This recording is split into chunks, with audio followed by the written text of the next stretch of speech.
the bank account. It scares me to go to a bank. Almost everybody and everything I encounter there frightens me. As for the bank manager, the very sight of him terrifies me, and something inside me drives me as far away from the bank as possible. As I open the door to enter the bank, I feel like losing my head, and to think of doing any business there makes me feel like an idiot.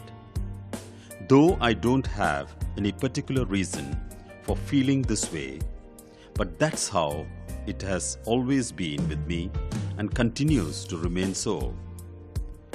When I got a $50 hike in my salary package, I knew what the next thing I had to do. I had to keep aside some money as savings. It is for this purpose that I had to open an account with a bank, no matter how unwilling I felt to set my foot in the place. So one day I gathered all my courage to set out for the nearest bank to my house. Timidly, I stepped inside, and with great effort, I lifted my head to look around me. The sight of the clerks filled me with fear, but I bravely walked up to a window marked Account. The accountant stood there like a figure of stone, waiting for me to speak.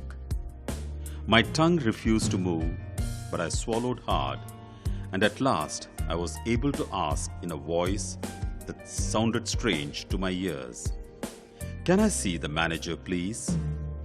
To this request I added, "But I don't know why. Alone." I asked for the manager because I thought that everyone had to speak to the manager before opening an account with a bank. "Certainly, unless he is engaged, I will go and see." He went away, leaving me standing there alone. Everybody seemed to be staring at me, and I felt most uncomfortable. Fortunately, the manager was free at that time, and the accountant took me to him. I looked at the manager. His face was calm and serious. It frightened me. I held my $56 tightly in my hand, which I kept all the time in my trouser pocket. "Are you the manager?"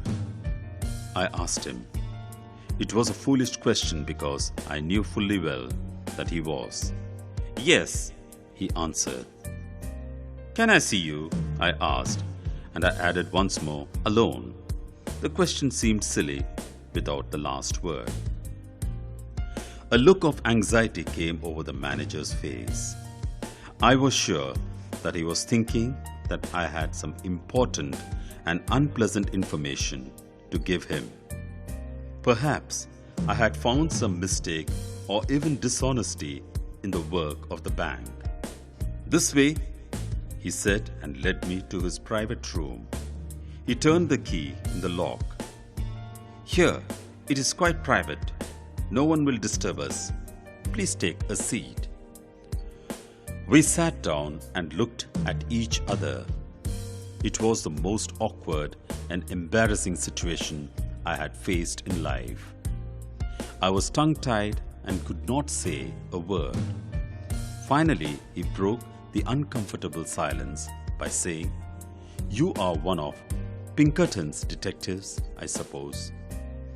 My strange behavior had made him think that I was a detective. This made me feel even more nervous. "No, not from Pinkerton's," I confirmed. Such an answer made him think that I was a detective from some other detective agency. So I hastened to say, "To tell you the truth, I am not a detective at all." That, of course, sounded as if someone had accused me of lying. I was shaken, but I managed to go on. "I have come to open an account. You see, from now on, I would like to keep all my money in this bank." The manager looked less anxious.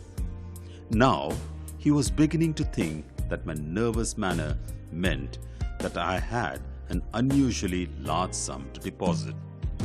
Perhaps I was the feeble-minded son of a millionaire. A large account, I suppose. Fairly large, I said in a voice that was little more than a whisper. I intend to deposit $56 now and $50 a month regularly. Without saying another word, the manager rose from his seat and walked briskly to the door. He threw it open and called to the accountant. "Mr. Montgomery, this gentleman wishes to open an account. He will put $56 in it." He turned to me and said coldly, "Good morning." His voice was loved enough to everyone to hear, and I'm sure that everyone heard. However, I wished that I might sink through the floor and disappear.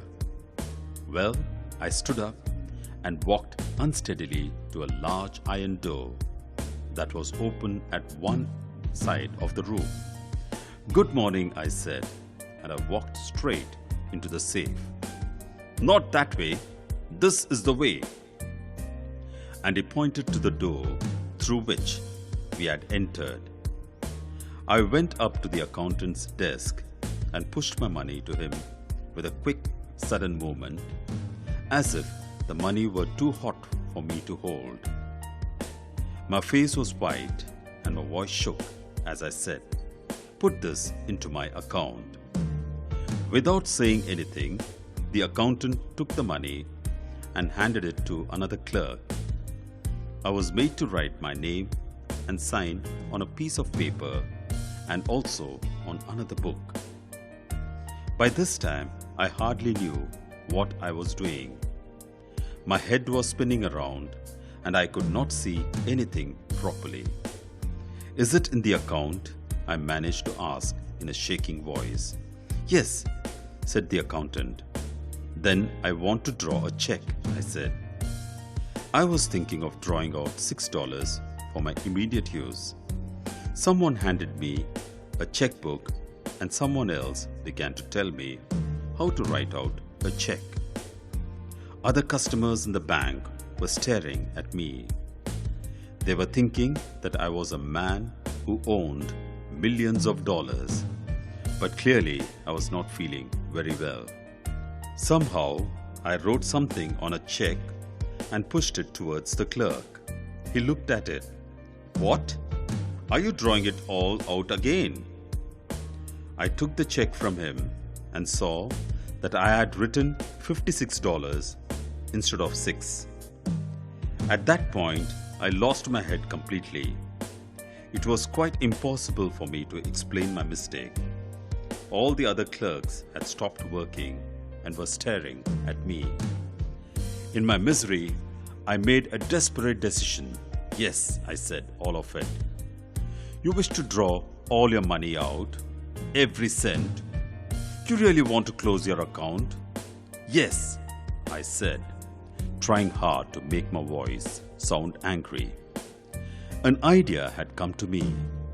Perhaps they might think that I was offended by something they had done or said, and for that reason, I had changed my mind. I tried my hardest to look like a man who had a very quick temper, but I did not succeed very well. The clerk was ready to pay out the money.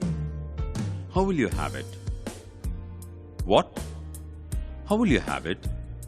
It was some moments before I was able to understand what he meant. Then I answered in $50 notes. He gave me one $50 note. "And the 6? "In $1 notes," I said. He gave me 6 $1 notes.